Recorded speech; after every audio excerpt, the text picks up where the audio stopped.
Andrea Kauffman. I'm Bruce Klauber. Maybe. Collectively, we're the authors of Let Me Be Frank, The Extraordinary Life and Music of Frank Sinatra Jr. We got it. You did. Isn't that Yes. amazing? We done Yes. now? Yes. No, and the book has been out for 90 days, maybe. A little over 90 days, yeah. And we've gotten some really gratifying press. We have, and it's come from many different places. It didn't just come from friends or family, and it didn't just come from professionals, musicians, writers, reviewers, producers. It came from, I haven't seen anything that would cause me embarrassment for having been part of writing that book. Yeah, it's extraordinary and it's gratifying. Doesn't it make you feel good? It makes you feel great. And the pressure is off. Yeah, it did feel good. It felt so good that we want to share them with all of you. And hopefully you'll hear a couple things and you'll say, gee, that makes me want to buy the book. And you can get the book on Amazon.com, Indigo.com, BarnesandNoble.com, right, and just about every platform that sells books all over the world. Yeah, and now there's a digital, I guess you call it digital? Yep. Edition of the book. Well, I do have a couple of reviews that, or I should say, they were phone calls, and there were letters, and there were notes and reviews that I have that I'd like to read to you.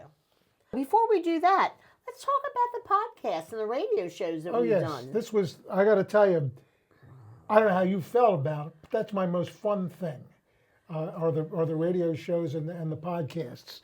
I guess, well, the first one from my end would be Bob Craig, WRTI. It only took us 3 months to get that one together. Yeah. But what a knowledgeable, beautiful man who was really instrumental in helping this thing get off the ground. That was one. And Scott Cronick, who's here on WOND. Correct. And he's also, it's called Off the Press. Right. And he's also a writer, a journalist, a news guy. He's really very active in the Atlantic City community as well. He was so bowled over by this. Not only did he have us on radio, he says, I'm reviewing this for Sure News Magazine. If anybody else tells you they're doing it, tell them forget it. Yeah, right. And then we did Nancy Adler, Nutrition Live. That was also on WOND. Right. And what I took away from that, and this is what's interesting, when we do an interview or we do a radio show, the show's only going to be as good as the person that's hosting the show. True. And I was a little worried about being on a nutrition show. But I came away with that with a great piece of advice. We did this in the early part of December. Right. And she said to me, because I said, oh, the holidays are coming up. And she said to me, limit yourself to 6 cookies for the whole month. And I said, the whole month? She said, yeah, I don't care if you eat them in one day, one night, a couple in 3 consecutive afternoons. It was a great piece of advice. I wish I had taken it. But the question is, what would Frank Jr. have done with the 6 cookies? He would, depending on the cookies, he would have probably eaten them with a Coke or Diet Dr. Pepper. All right, the Nancy Adler, Harry Hurley. That was something. Yes, and that was, I have to thank my dear, dear friend, Glenn Lilly, who we came up together in this town. He was PR guy. He was absolutely instrumental in promoting every one of my shows that I did with Dan Mulhern. Every live concert that I promoted in the city, he was behind me 1,000%. I love that man. He's fighting cancer right now, but he's doing very well. And I hope he continues to do well. And he and Harry and Don, Harry's brother, are very good friends. So he was instrumental in getting that done. And that was a fun interview. And Harry's sister, we go to happy hour every Monday at Ruth Chris's, and she's there, and that's she funny. listened. She said it was fabulous, and Harry was bowled over by this. He really was. Yeah, and Harry was a great interviewer. He really dug in, you know. And we'll have some quotes from him down the line. Yes, we will. Then there was Lincoln Smith, who just came out of nowhere, went back to nowhere. But we did a great podcast with him. Let me tell you something. It was fun. He has, when I was studying radio, television, and film, what they used to call the voice of God. He's got that voice, Yeah. I'll tell you. You kind of pay attention, don't you? Yes, you do. Yeah. And he knew what he was talking about. And I also want to thank Christine D'Alessandro, who's an editor for Mainland Living magazine. And she gave us, which I think is just wonderful, she gave us the whole, almost the whole. Inside back cover. Yep. Can you see that? There it is. I can Isn't see that great? it. Preferred position. Yeah. And that was at the end of December. So that was, thank you, Christine. That was wonderful. And now we want to tell you about a couple of the interviews, about a couple of the remarks Go ahead. that were made. You're on. The first one is by Charles, or as we know him, Chuck Granata. He is a radio and record producer, author, music historian. Chuck wrote the best-selling Sessions with Sinatra, which is a book about how Sinatra recorded. It's amazing. I mean, how he wore his earphones, how he wanted the studio set up. Chuck didn't miss one of Sinatra's tricks, or I don't mean to say tricks, but he just paid such attention, and there's such detail in the book. It's a great book. I know you've read it. Well, just as an aside from that book, I now write a monthly column for the Resuscitated Jazz Times magazine, and I just did a piece on Duke Ellington's notorious unpreparedness and how he was so... Is that shooting from the hip? Yeah, and how unprepared he was for his meeting with Frank Sinatra. And Chuck, in his book Sessions with Sinatra, outlined exactly what went down. It was a great help. Wow, that's interesting. Interesting. And finally, Chuck also produced Nancy Sinatra's radio show for Seriously Sinatra for 10 years. And what he said was, I received the advance copy of the book last night and just finished it. Last night and just finished it. I got this probably around noon of the night, the day after he got the book. In caps, he writes, wonderful job. You and Bruce were honest, loving, and spot on describing who Frankie was for the reader. Wow, that made me feel great coming from Chuck. It really did. He's tough. He can be tough. Yeah, and he's not gonna lie about it either. No. There's no margin for error here. And one that tickled me was from Dorian Paul, who was our travel agent for 40 years, I guess it was. He was the Sinatra family travel agent. Everybody used Dorian in the family, but he specifically moved our guys around from place to place to place. And he's a very stiff upper lip British guy who doesn't show much emotion. He doesn't get ruffled. He doesn't get happy. He doesn't get sad. He's kind of like this all the time. And he wrote to me, and I was so pleased to get it. I could not put this down, Andrea. Once I started it, it never left my hands. I thought that was... Can't ask for much more. No, I mean, I'm so happy with those. What do you got? Well, I got the difficult guys. Yeah? Yeah, you do. Chip Defa or Defea, however it's pronounced. He has written about a dozen books on early jazz and swing. He's a playwright, tremendously talented, and doesn't like a lot of things. one of my concerns, which we talked about for 4 years off and on, was how to deal with the kidnapping. This is a subject that has been done and done and done.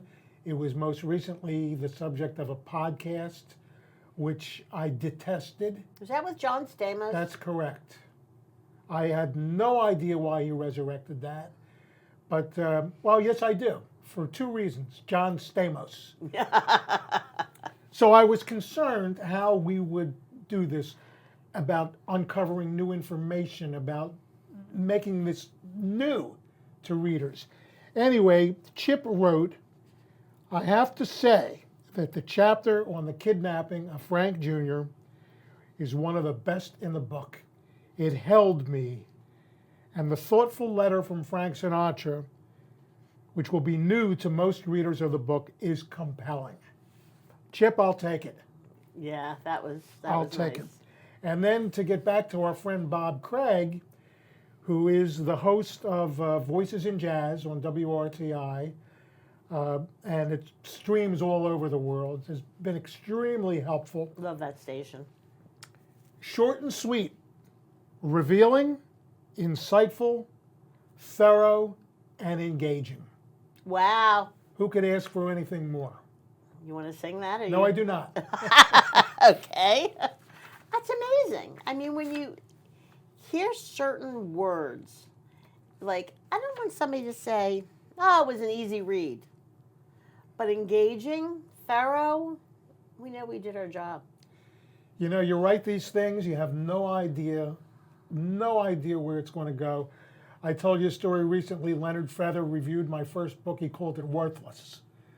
So, fortunately, worthless is not being used in conjunction. I with haven't heard that once about No. the book. All right, I have a couple more. Okay. Hank Catania was Sinatra's stage manager, record producer for the Duets album, Correct. and his road manager, which is a hard job. And if you don't believe me, you can ask my son.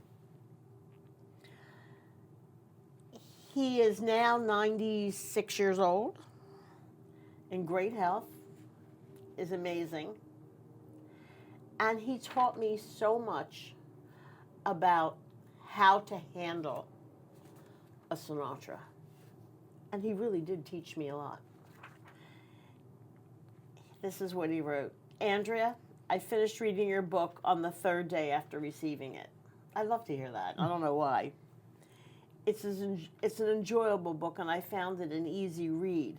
But more importantly, it was so enlightening about Frank's early life.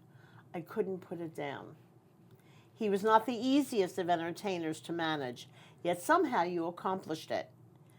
Had he started doing Sinatra Sings Sinatra from the beginning, I believe his success would have been phenomenal, if only he had.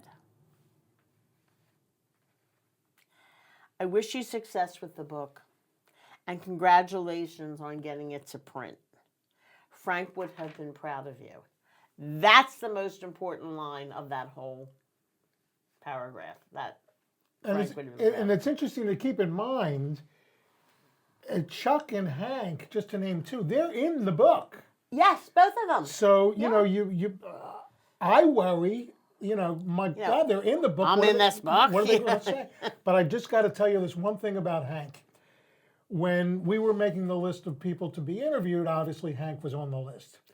And as I've mentioned, I was nervous about every single one of them, especially this guy. I mean, he was there for duets. He's a big man's deal. a legend. Yeah. So I pick up the phone, I dial his number. I said, Hank, I said, this is Bruce Klauber calling from Atlantic City. He says, I wouldn't go out of your way advertising that. That's Hank. Yeah. Great sense of humor. The next one, all right, I'm cheating a little. It's from my sister, Marta Kauffman. And if you don't know who Marta is, let me read to you who she is. She's a creator of Friends and Netflix's Grace and Frankie, an executive producer of both shows, showrunner. And she's a writer. That's what she calls herself, a writer. So when she got the book, my biggest concern, because she's going to be, other than Hank and Chuck, I really believe she'd be the most critical as a writer. And she has told me several times how great she thought the book was, but I was knocked out by what she had to say to me about it. Let Me Be Frank is a beautiful book about a man who felt he could never get out from under his father's fame. It's a compelling look at his life and his struggles without being saccharine or overly differential to his fame. It honors him without sentimentalists, that word. Yes. And Andrea Kauffman Bruce Klauber, you gave us a glimpse into the whole person, perhaps finally removing the junior from Frank Jr. I love that line. I loved it. The paragraph that I chose to read today had a lot more in there. But my sister telling me that she enjoyed it, it was well written, she likes what it had to say, and that last line knocked me out. Just knocked me out. And it's family too, But, I don't, family's impressions are not important to me because I don't know if I can trust them. My sisters, I know I can trust, Okay. So, now you tell us a couple. We had mentioned Scott Chronic. And this is from his review in the newspaper. Just read a couple of lines. An excellent biography. There are no two better people to tackle the subject than Andrea Kauffman and Bruce Klauber, who do not hold back and share intimate, never-before-known stories about the musical legend. And he concludes, it is a fantastic read, whether you're a Sinatra Jr. fan or not. Now, that last line means the world to both of us. Yeah. Because we want to reach out to people interested in the history of American popular song and the contributions of Frank Sinatra Jr. to it. And I think Scott got that, Yes, he did. which is important. And the other one I want to quote from is another Scott Yanow, who is really one of the most prolific jazz critics out there, writes for Downbeat, Jazz Times, everybody. And if I might use some jazz vernacular, he don't like nothing. This he liked. He said he called it a fascinating work. The results are consistently memorable. In no less than 41 chapters. I'm getting tired thinking about it. The Sinatra Jr. story is told as fully as possible, and some of the tales are quite touching. Let Me Be Frank explores all of this in colorful, detailed, and well-written fashion. This is a book that always holds on to one's attention. It certainly makes one wish that Frank Sinatra Jr. had not been burdened with that name. Wow. Think about that line. He got it. He got it. Yeah. And I'll tell you, the thread that's running through these reviews is that it holds people's attention. Compelling, yeah. Yeah, and a lot of them read it in one sitting. We have to get back to that about the name after we read these. We have to talk about that today. We will. Okay. We will. All right, let's see. Dr. Jeff Chernin, who is a family member that I don't see very often, but I adore. He's a psychotherapist in LA, in the LA area, and author of Achieving Intimacy. It's a great book about love. This is what he had to say.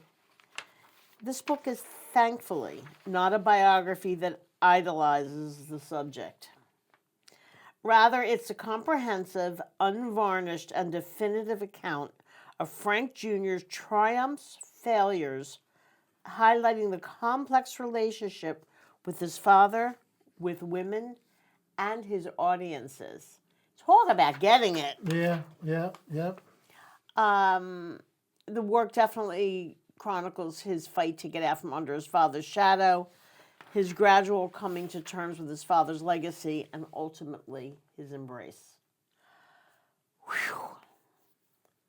A lot of stuff. A lot of stuff. A lot of stuff. Well, the last sentence he said was thoroughly researched, engaging, and very well written by the authors. When I reached the end of each chapter, I was eager for the next one. That made me feel good. Yeah. You know, you're a writer. You've written other books. This was the first time I've ever done anything like this. I could only come from what was in my heart, what was in my thoughts, my experiences with him. I could only repeat those. I didn't know what words I was going to use to say those things. So I guess the chapters that I'm responsible for, we kind of traded back and forth like we're doing this. It makes me feel so good. It makes me feel so good. Next. I'll tell you, this doesn't happen often. Us doing this? No, Oh. where you get write-ups like this, it doesn't happen often. No, I don't think it does. There's always somebody to nitpick. I had one guy years ago borching about the quality of the photographs, about the page, about the typeface. Anyway, Steve Vertlieb, again, is one of the most prolific writers out there. You get his stuff, I get his stuff. Yes. Oh, I love reading his stuff. And he's truly he's a film historian. He's unbelievable, and I first got to know him. He was the head of the film department at WTAF Television, Channel 29. He knows his stuff. A superb, beautifully written, and compelling musical biography. This is a profoundly heartfelt and beautifully written remembrance of a gifted musician, singer, and artist. I'm not going to do the whole thing because it's too much. This is truly a compelling read for anyone even slightly interested in the legacy and history of popular music and of the Great American Songbook. Wow. Which is exactly what we were saying. Yeah. Could you be any happier with some of these? Okay, one more? Sure. Elizabeth Rosenthal is an interesting writer. Her last two subjects in books about as diametrically opposed as you can imagine, Elton John and Gene Krupa. I'd say that's a broad spectrum. That's a broad spectrum. And she didn't know much about Frank Jr. Gave it 5 stars. Until I read this book, I didn't realize that Frank Sinatra Jr. was such an accomplished musician. Andrea Kauffman and Bruce Klauber give us a dramatic and illuminating portrait of an artist who definitely deserves another listen. Now, I'll tell you that's why this is important. Oh, I think I know. Go ahead. I think we both want people to listen to this man. And Elizabeth was kind enough to point it out. And yes, he deserves another listen. And if you haven't heard him, he deserves a listen. Yeah, wouldn't that be wonderful? Like a little resurgence of his CD sales. Wouldn't that be wonderful? That would be making a contribution which I would very much enjoy. Oh, and he'd be so pleased. I know he would. He'd be so pleased. Just FYI, there are 3 CDs. There's many more, but there are 3 of his latest, the most recent, the last 3, that I would recommend you listening to if you want to listen to Frank Sinatra Jr. One is As I Remember It. This is about his father's music. He sings it and narrates information about it in between the songs. It's wonderful. The last one is That Face, which is a fun, interesting, big band, great arrangements, worth listening to. And Steve Tyrell is on one cut, Girl Talk. That's fun. And the other one is, what was the other one that Spice is on? Love for Sale? No. Well, actually, the title of the album is Spice. Is it Spice? Yeah. I don't know if you can get that anymore, but that's a fun album. That's a great, and he composed a couple of the songs that are on that album. Right. Gives you a really good idea of what kind of musician he was. You know, on That Face, I believe, because he spoke about it, several of the orchestrations on there were originally intended for his father. Yeah, yeah. I know Cry Me a River was one of them. Yeah. And do I have a moment to talk about As I Remember It? Of course. When that came out, I remember I was listening to, rest his soul, Sid Mark. Wow. And he played the thing in its entirety. Well, actually, it was one commercial for Cento, the ravioli. A cheese. Yeah. The ravioli. When this came on, As I Remember It, I said, this is going to be the one that puts Junior over the top. Finally, this is going to do it. What I didn't realize till years later, till we got together, was that the tracks, and I think Hank said this too, the tracks were, a lot of them were so long that they couldn't get airplay. As I Remember It? Yes, because they were too long. In the meantime, I'm saying, oh, it's the greatest thing I ever heard, and the tracks are running 13 minutes apiece. Because he's talking about them on the same. Yeah, go ahead. I'm sorry. No, but I mean, to me, that was the record. I'm not sure, and it's funny because it was critically acclaimed. Yes, it was. I'm not sure that I agree with that. Just opinion. I love the album. Jay Landers, who then was A&R for Angel Records, said to Frank, I'm going to give you X amount of time in the studio. You've got to start and finish the album in X amount of time. Frank had a bottomless pit for a pocketbook.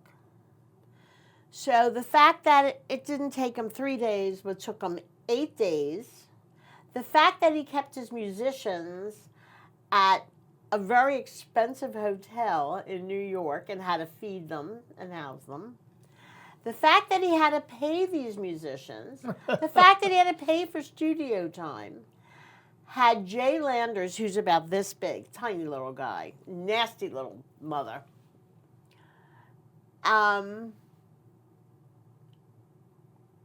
Jay was in shock, but to Frank, it was just writing another check.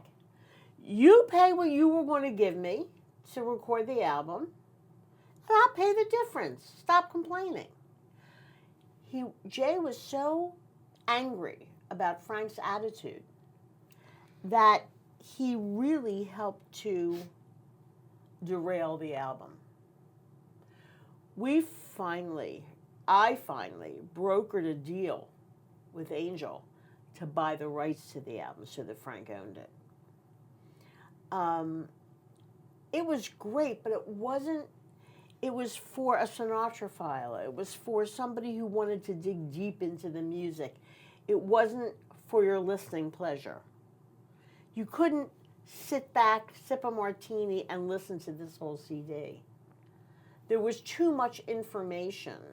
Not too much that it annoyed me, because I found it fascinating, but for the average listener, there was too much information in between the songs. Well, the Sinatra files, it gave us for the first time his public insights into his father's music. Yeah.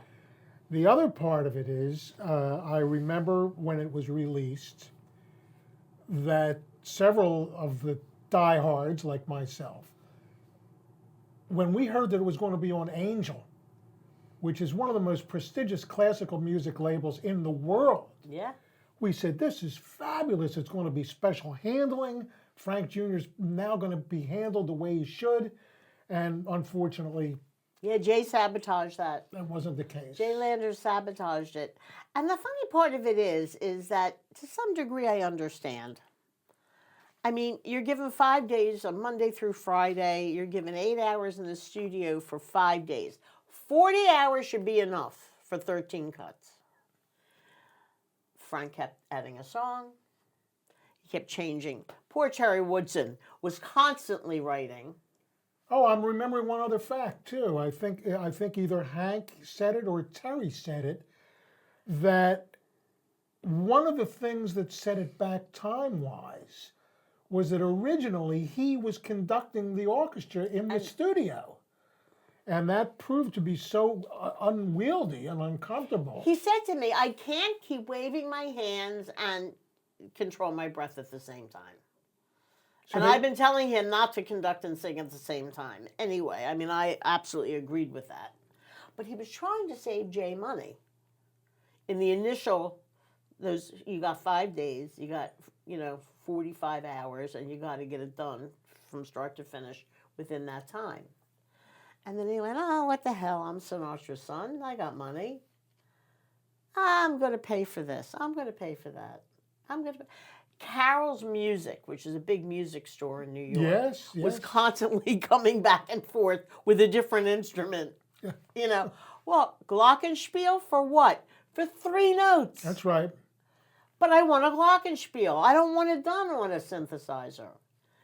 Frank had the, come on, piano. Celeste. Yes. Celeste. Yeah, he called it a Celeste. Brought in so that a few notes could be played on it. So by the time we got out of the studio, Jay Landers' hair, and every time Jay would come into the studio, Frank would stop. And then he'd say to Jay, you're costing me time. Stop coming around. You'll see it when it's done. And Jay didn't like that. He'd walk around like a little Napoleon, he wanted everybody to know he was the boss. And I said, Jay, if this is what it's causing, it's not worth you being here, is it? And who was I to talk to an A&R guy who could make or break Frank, But Frank kind of did that on his own, so. It's almost what happened with his father and Mitch Miller. He very similar. Told Mitch Miller to get out of the studio. Yeah, very similar. He's had a, let's put it this way. The recording career of Frank Sinatra Jr. was not what it could have been. Do we want to delve into Yeah, I think we should. The something that I found out about relatively recently was that the first time he was recorded was when he was with the Tommy Dorsey Ghost Band, led by Sam Donahue. He would threaten any musician that was given a hard time. You want to work with Sam Donahue? Well, I'll tell you why. There was an album recorded at the Royal Box of the Americana Hotel in New York City. That was where the Life magazine story came from, was Frank Jr.'s premiere with that band. I mean, this was international news. And the band was recorded live. I think it might have been for RCA Victor. Do you know that when they released the record, they cut Frank Jr.'s songs out? He is not on it. Why? I've been trying to find out an answer to that, and I almost found it from a gentleman who we were lucky enough to interview for the book, Mr. Larry O'Brien, who was with Frankie for years, led the small group, led the octet. And he told me that Sam Donahue always wanted to be a band leader. He had a band after World War II. That didn't make it. He had a band in the early 50s, Sam Donahue and his orchestra. That didn't make it. Finally, he's with the Dorsey Band, under the direction of Sam Donahue, featuring Frank Sinatra Jr. Well, Frank Sinatra Jr. was getting all the publicity, and Sam Donahue wasn't getting anything. And I think, from at least what I heard from Larry, this was Sam's way. You can trust that opinion. Yeah. And what's funny is, Frank would never say anything bad about Sam, other than, you play that note again, you'll be working for Sam Donahue, you know. And we all knew what it meant, you know, but he never publicly, dissed Sam at all. No, publicly he would say, which is what he told me, he learned from everybody. Right. And he did learn. And that's how he felt. And one of the things that he said he learned from Sam, which is in the book, is that, Frankie didn't have any experience doing interviews and dealing with the press. All of a sudden, he's out there. And he didn't realize that one of the things you don't do when you're interviewed is to say me, me, me, me, me. And that's what his first interviews were reading like. And Sam Donahue got him on. He got on him about that. He says, not everything is supposed to be me, me, me. You're with the Tommy Dorsey Orchestra. It's us. Right. And he learned that. He learned it the hard way. I'm sure he did. He learned it the hard way. And the rest of the albums, what can I tell you? When you were first approached to handle Frank Sinatra Jr., I think they sent you, Billy May for President or something? Or Billy May for President, and That's All Right. Country Western. Or is it It's All Right? It's All Right. It's All Right. And Dorothy sent it to me because Mr. Sinatra said send her anything she needs. And I'm thinking to myself, why is he doing country western music? Why is he doing, what was on there that was so unusual? Not Stone Cold Picnic, not a Dimensions of, Fifth Dimension song, but we talked about the song recently. Yeah, I forget the tune. But it was but it was pleasant. It was nice. It was okay. I think I was more impressed with his intonation than his voice. Although I heard Sinatra come out through Junior's mouth every once in a while. And that attracted me from a business standpoint. That attracted me to work with him after I heard that. I once asked him, I guess we were at the Atlantis. That's where I hung out the most. And I said, I got to ask you. I said, I got to ask you about the country record. He says, oh, the country record.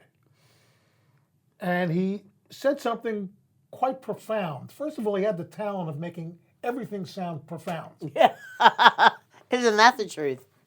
He said, did you ever hear of a singer named Tex Ritter?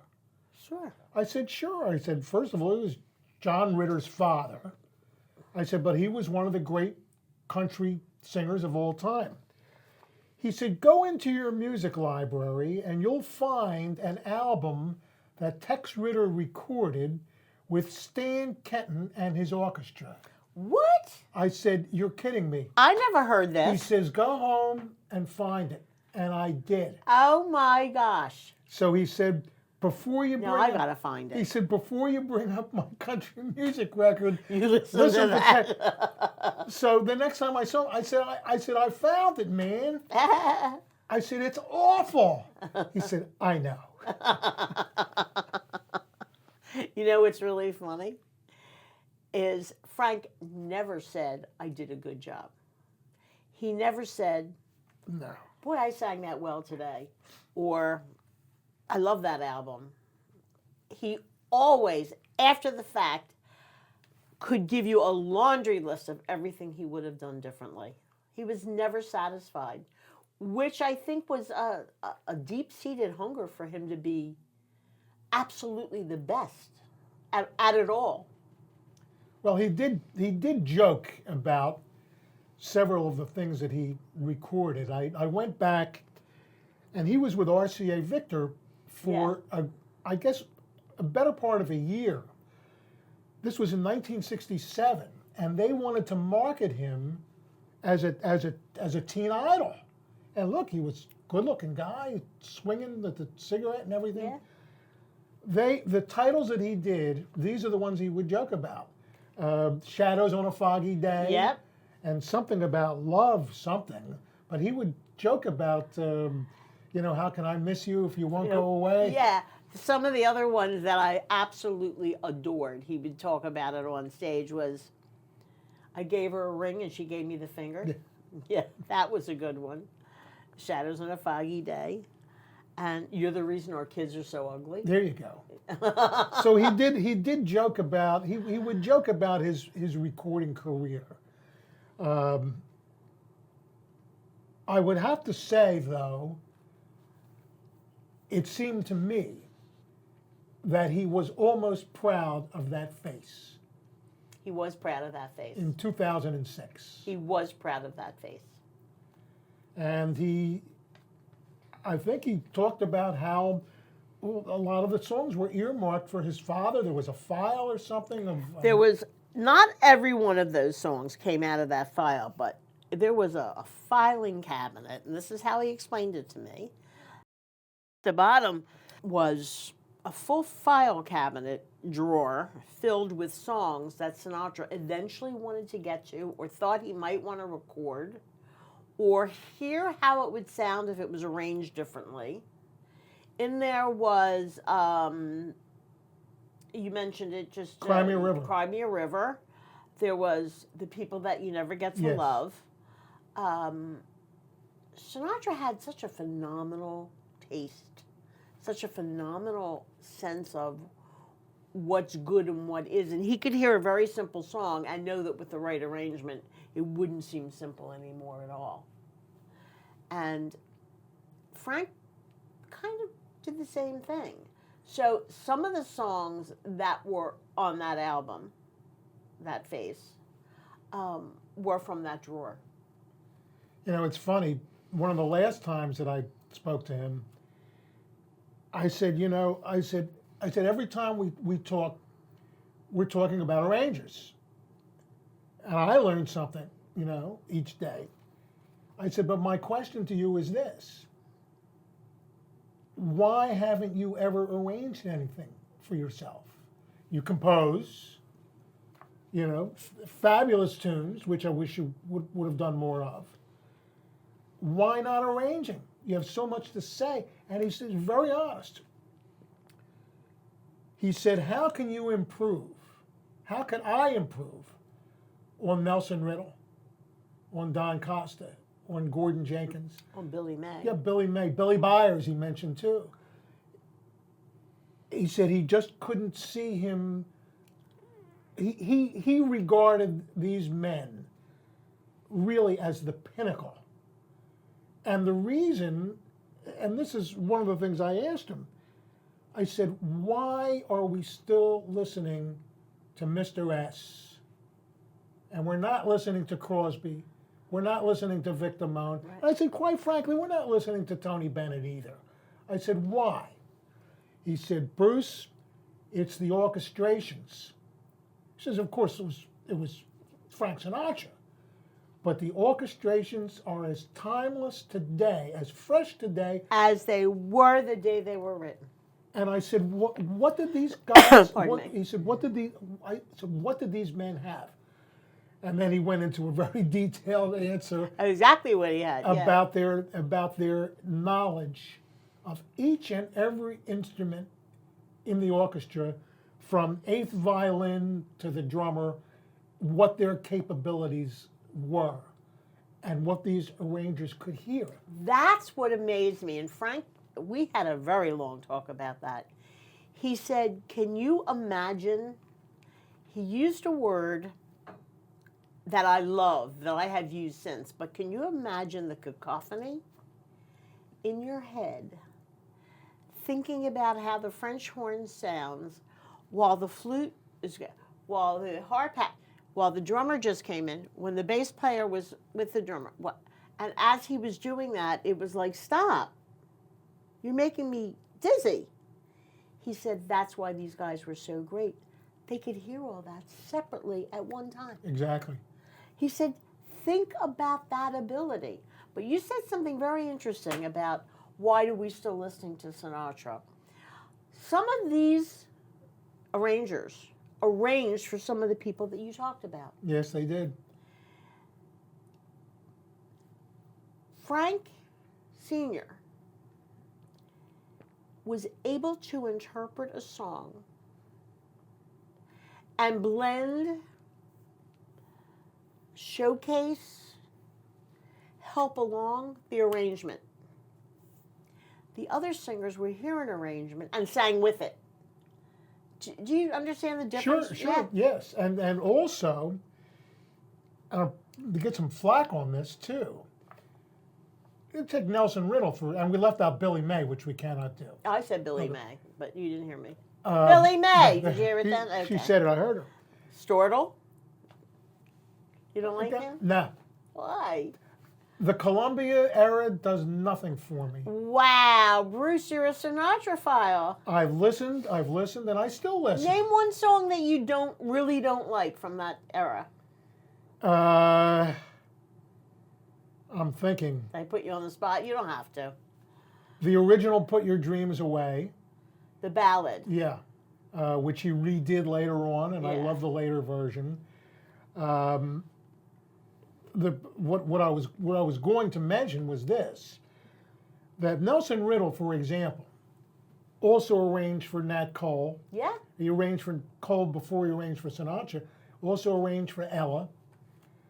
I am telling you from the bottom of my ears, he saved his best work for Frank Sinatra. I'm hearing the Ella charts. That's not what happened. Okay. I'm telling you, it was everybody sang to the arrangements. Oh, sure, no. Sinatra understood them and sang as part of the arrangement. I don't know if No, you are, because he also dictated parts of the arrangement too. Yeah, he did. Look at which one is it? What's the one that Frank always talked about with Nelson in the back of his wife's car, and he was Got You Under My Skin. Yeah, and he said, I start out this way, do this, and then I want a crescendo here. He knew exactly what he wanted to hear. Exactly. But how do you just say those words and somebody can be in your head and pull out exactly what that person meant? It was because he blended with certain arrangers that were just, he didn't blend. He was another instrument. Frank Jr. used to say that often. This is the star of the show. Yeah. All these musicians and the music that they're reading and playing. I'm just another instrument. He was very clear about that. Yeah. Very clear about that. Yeah. However, keep in mind, Uh-oh. he heard where that glockenspiel was supposed to go, and he wanted it. Well, I think he knew the arrangements so well. I know that you've often said, it amazed you that he could look at the third violin and go, nah, you were a little flat there. I think he knew the arrangements so well that he was able to do that. He studied them, which is why his father wanted him to conduct for him. But he also understood music differently. He also was that idiot savant that was able to know where to bend that note, know where not to, know when to pull the drums out, know when that rhythm doesn't work. Not that the rhythm was changed, but like I used to laugh at one of the songs that Frank did, and I used to say, Bob Camell, God rest his soul, Bob Camell is playing it like a stripper. Oh, it had to be a Summer Wind. No, not No? Summer Wind. No. It was, I'll think of it or not. But the point is that I didn't like that bam, bam, bam, bam, bam, bam, bam. And he said, you're absolutely right. He said, which one of us is going to tell him? So sometimes he had to let it be because there was other things that he did great. Summer Wind, he constantly rushed. Constantly. And there wasn't a thing you could do about it. No. But, you know, Frank Jr. had genetically some of the genius that Frank Sr. definitely had. And, you know, you mentioned such great singers that should have been listened to as much. But somehow they weren't. No. I mean, as a jazzer, I can honestly say Ella Fitzgerald, yeah. Because I knew Tony, yeah. I didn't care about Victor Moan, Jack Jones, or who else did you mention? Bob Hope. Crosby.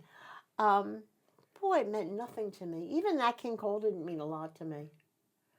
Now, to me, there's nothing there. There's nothing there. Of course, you got to listen to the Christmas song by Nat Cole at Christmas time. Yeah. But other Mel Torme did it for me. Mel is a different animal entirely, because we talk about jazz singers, which we can go into at another program. Mel Torme was a jazz singer. So was Ella. Yeah. So that's a different plane. But you do see the genius in them. Yes. I don't see genius in Bing Crosby. No. Never did. Never will. No. Well, he had an arranger who was grounding out, a dozen arrangements a week, and everything's forgotten. He did Hawaiian music, he did Middle Eastern music. He did everything but a frailer. And Andrea, or a hora. Yeah, I think with that we might want to. Should we consider wrapping up? I think we should. I think we have to talk about the fact that we have an email address, which is letmebefrankbook@gmail.com. In case you want to criticize anything that we said. That we said or did, yeah. Our website is www.letmebefrankbook.com. Facebook, Let Me Be Frank. TikTok and Instagram is letmebefrank_book. We hope that you will listen to this episode. We're calling it Episodic Adventures of Bruce and Andrea. I like it. I'll buy it. I'll tune in. And please listen to the second one, which will be following this one very shortly. Thank you for joining us. We'll see you next time.